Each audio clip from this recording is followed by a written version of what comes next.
మాకు నేర్పుమయా, ప్రార్థన వినడి పావనుడా, ప్రార్థన మాకు నేర్పుమయా.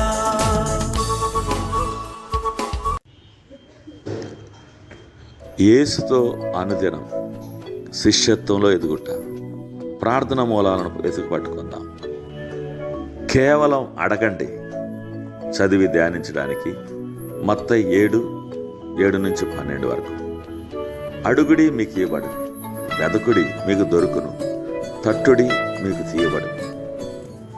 ఇప్పుడు మనం ప్రార్థనలో మరొక అంశం గురించి యోచిద్దాం. అది మన మనవులను దేవుని ఎదుట పెట్టడం. దీనినే విన్నపములు అంటాం.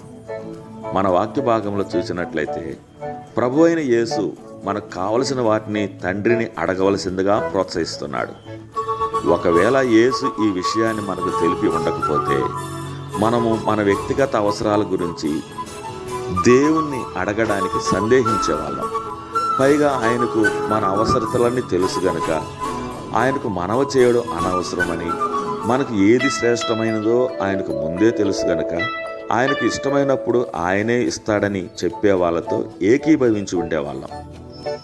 వ్యక్తిగత మనవులు చేయమని మనకు అధికారం ఇచ్చింది స్వయాన యేసే గనక నేను ఎంత వందనస్తుని. విన్నపాలు చేయడం మాత్రమే గాక అవి నెరవేరే వరకు నిరంతరం విసుగక అడుగుతూ ఉండమని ఆయన మనల్ని కోరుతున్నాడు. అడగండి అని ఆయన మనతో చెప్తున్నాడు. జవాబు రానట్లయితే వెతకండి, అప్పటికీ జవాబు దొరకకపోతే తట్టండి. ఇవి తీవ్రత యొక్క 3 దశలు.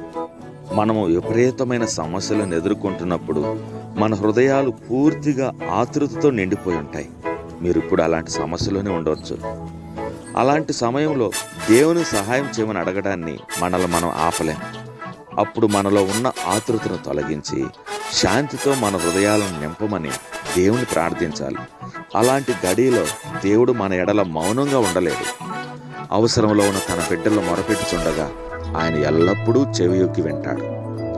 ఎవరైనా ప్రార్థన అనేది మన విన్నపాలను తీసుకెళ్లే సాధనం కాదని చెబితే అది లేఖనాలను అనుసరించిన బోధ కాదు. కోట్ల కొద్దీ ఉన్న క్రైస్తవులు ప్రపంచంలో ఘర్షణ అనుభవిస్తూ వారి సొంత తెలివితేటలు బలం ఉపయోగిస్తూ పోరాడుతున్నారే తప్ప దేవుని ఎదుట మోకాళ్ళపై ఉండి సమస్యలను చెప్పుకోవడం లేదు.